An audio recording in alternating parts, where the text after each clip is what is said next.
여러분, 금융당국이 가계부채를 옥죄이는 거, 이제 그 이유를 조금은 알겠습니다. 그만큼 민간부채가 심각하다는 거예요. 그런데 그 심각하다는 말만 나왔지 거기에 대한 구체적인 지표가 뭔지는 도대체가 보이지가 않았거든요. 그냥 위험하다 이렇게만 해왔던 것 같으니까요. 그런데 그 지표가 이것 아닌가 싶습니다. 국제결제은행 BIS가 발표하는 내용인데요. 1분기 말 대한민국의 신용갭입니다. 무려 18.3%예요. 18.3%. 이게 신용갭이라는 거는요, 쉽게 말하면 GDP 대비해서, GDP가 국내 총생산이잖아요. 국내 총생산 대비해서 민간 부채의 비중을 말하거든요. 민간 부채의 비중. 이게 높으면 높을수록 금융위기가 터질 가능성이 굉장히 큽니다. 일반적으로 민간 신용을 나타낼 때는요, 이게 속도가 빠르면 빠를수록 신용갭이 확대됩니다. 그러니까 단순하게 GDP 대비해서 민간 부채 규모만 말하는 것이 아니라 여기에다가 장기 추세에서 얼마나 벗어났는지까지 반영을 한다는 뜻이에요. 이렇게 장기 추세에서 실제 GDP 대비 민간 부채 비율이 얼마나 벗어났느냐, 이것을 보는 게 신용 갭인데 2%포인트면 보통이라고 이야기합니다. 2%포인트 미만이면요. 2%에서 10%포인트면 주의라고 해요. 주의. 그리고 10%포인트가 넘어서면요, 경보 단계에 들었습니다. 경보.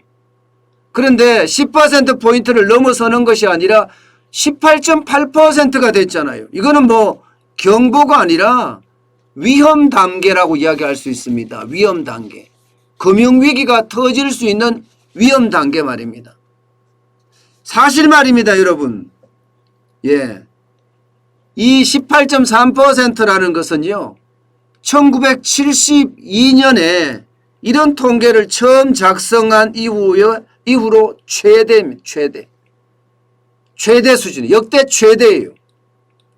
이 말은 여러분, IMF 외환위기 때보다도 높고 금융위기 때보다도 높다는 뜻이잖아요.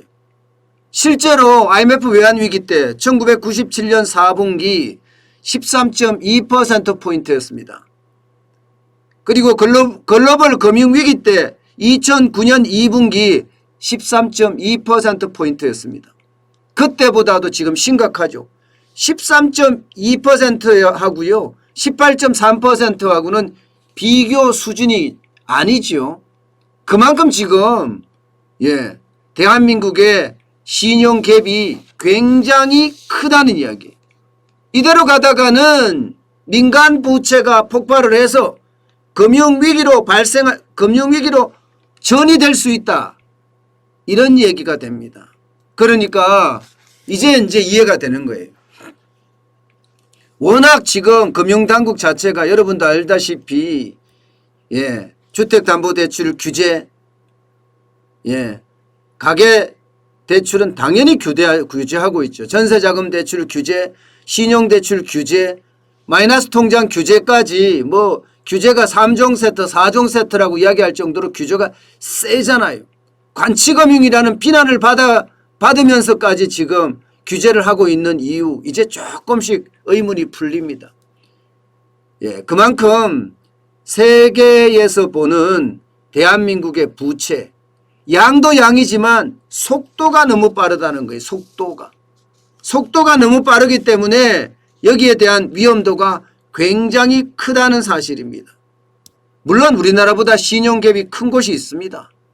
일본이나 홍콩 같은 경우는 27.5%예요. 27.5%. 굉장히 높죠. 스위스도 25.1%입니다. 예, 프랑스도 19.8%예요. 예, 그런데 우리보다 높은 건 사실이지만 늘어나는 속도 면에서는요, 차이가 굉장히 있습니다. 늘어나는 속도 면에서는. 늘어나는 속도 면에서는 지금 대한민국이 단연 1등이에요. 단연 1등. 어느 정도로 늘어나나 하면요, 늘어나는 속도가, 야, 이게 뭐 워낙 빠르게 늘어나니까 이렇게까지 늘어나느냐 생각될 정도로 GDP 대비 비율이 보면요, 예, 103.8에서 105, 사실은 104.9죠. 그죠? 104.9. 104.9까지 엄청나게 빠른 속도예요. 104.9까지. 이렇게 따지면 전분기가 104포인트, 103.4, 예, 103.8이잖아요. 그러면 속도가 적어도 말입니다. 1.5% 가까이, 1%가 넘게 지금 빨라지고 있어요. 1%가 넘게. 예, 그러면 뉴질랜드 다음이 대한민국이에요. 뉴질랜드. 뉴질랜드가 1.6%가 빠르거든요. 그 외에는 대한민국이 그 다음입니다. 문제는 여러분, 앞으로 신용갭이 더 확대될 가능성이 있다는 사실이에요. 더 확대될 가능성이. 무슨 얘기냐. 그만큼 말입니다. 지금 우리 경제 상황이 좋지 않다는 겁니다. 자영업자나 소상공인이나 취약계층을 중심으로 해서 어려움은 점점 더 커진다는 사실입니다. 어려움이 커지면 커지는 만큼 부채 비율은 더 늘어날 수밖에 없겠죠. 예, 여러분 보세요. 예, 2016년 17년만 하더라도 조용하던 대한민국의 신용갭이 2020년에 17.6%, 2021년 1분기에 18.3%까지 올라갔는데 여기에서 2021년 2분기에는 더 올라간다는 거죠. 더 올라간다. 더 올라가게 되면 그에 대한 충격은 아마 굉장히 클 거라고 봅니다. 굉장히 클 거라고. 자영업자들은 지금 빚을 내서 빚을 갚는 형국이죠. 예. 소상공인도 마찬가지잖아요. 영세기업도 중소기업도 상황은 비슷합니다. 게다가 가계소득은 점점 줄어들고 있어요. 그러면 어떤 시기든 빚을 낼 수밖에 없는 구조예요. 예, 어떤 시기든. 어떤 시기든 빚을 낼 수밖에 없는 구조다. 그러면 여러분, 부채는 점점 늘어날 수밖에 없습니다. 점점 늘어날 수밖에. 민간 부채가 지금 여러분 작년 12월 말 기준으로 봤을 때도 4,135조 9천억 원. 이게 작은 숫자가 아니라는 이야기죠. GDP 대비 1,924조 5천억에 비하면 엄청나게 높다는 이야기죠. 여기에다 가계부채나 혹은 기업부채도 하늘 높은 줄 모르고 계속 올라간다는 이야기예요. 가계부채가 1,998조 3천억 원, 기업부채가 2,137조 6천억 원까지 올라갔는데 더 올라갈 수 있다는 얘기예요. 더 올라갈 수 있다는 얘기. 게다가 여러분도 알다시피 지금 4차 대유행이 장난 아니잖아요. 4차 대유행이. 4차 대유행이 또 한번 지금 후려칠 그런 모습을 보이거든요. 그렇게 되면 가계부채는 당연하고요. 더 큰 문제는 기업입니다. 중소기업은 저는 더 위험에 빠질 수도 있다고 생각을 합니다.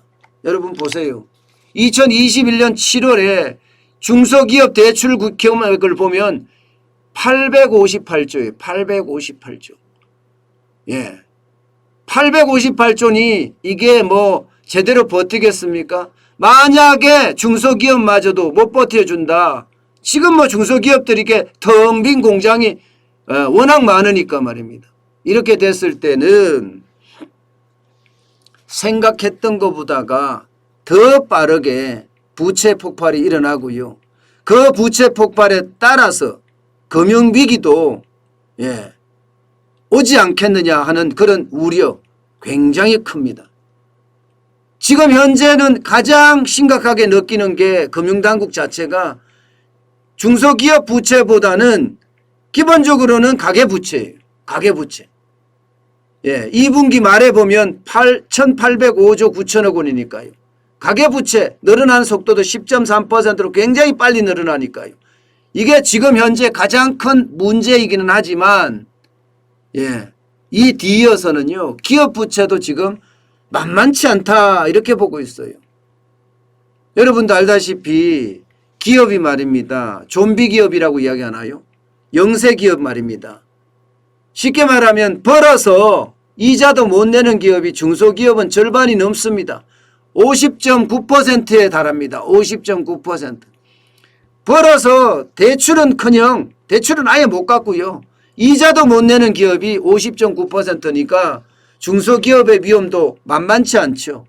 지금 가계부채가 늘어나는 것도 위험, 기업부채가 늘어나는 것도 위험. 이게 민간부채가 결국은 우리 경제에 최악을 가져갈 수 있다. 이런 얘기가 되는 겁니다. 아마 금융당국이 계속해서 이렇게 줄이는 것, 이것은요 어쩌면 당연한 수순으로 그렇게 보이는 겁니다. 여러분 2021년 1분기 신용갭 GDP 대비 민간부채 비율 이게 말입니다. 얼마나 부채가 위험한가를 보여주는 지표인데 이게 49년 내 최대잖아요. 1972년 이후로 최대니까요. 어떤 분들은 그렇게 이야기해요. 아니 일본이 우리보다 많다면서 무슨 걱정을 하느냐. 여러분 일본은 부채를 내부에서 가지고 있어요. 내부에서. 일본의 금융기관들이 일본 부채의 대부분을 쥐고 있습니다. 그렇지만 우리는 상황이 좀 다릅니다.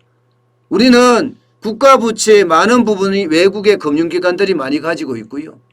회사채나 또 민간 부채의 많은 부분도 외국에 가지고 있는 거 사실이에요. 그러니까 이게 변동성이 크면 외국인들이 한꺼번에 돈 달라 이야기할 수도 있다는 이야기입니다. 그래서 지금 일본하고 우리하고 비교하는 것은 비교 대상이 아니다. 게다가 일본 엔화는요. 이게 기축통화잖아요. 그런데 대한민국은 기축통화가 아닙니다. 그런 차원까지 따져봐야 된다는 거예요. 물론 18.3%라는 49년 이후로 49년 내죠. 49년 내 1972년 이후로 최대라고 해서 이게 바로 금융위기로 닥친다. 외환위기로 닥친다. 이렇게 말할 수는 없지만 분명한 것은 IMF 외환위기 때보다 높다는 사실 그리고 금융위기 때보다 높다는 사실 이것은요. 관리를 잘못할 경우에 결국 펑 하고 부채 폭발이 일어날 수 있고요. 그 부채 폭발은 금융위기로까지 전이될 수 있다는 것. 그것은 지금 분명해 보입니다. 이런 건 여러분 지표로 이야기하기 때문에요. 이게 속여질 수가 있는 게 아니에요. 게다가 국내에서 만든 지표도 아니고 국제결제은행에서 만든 지표이기 때문에 우리가 눈여겨보면서 그에 대한 대응책도 마련할 필요가 있습니다.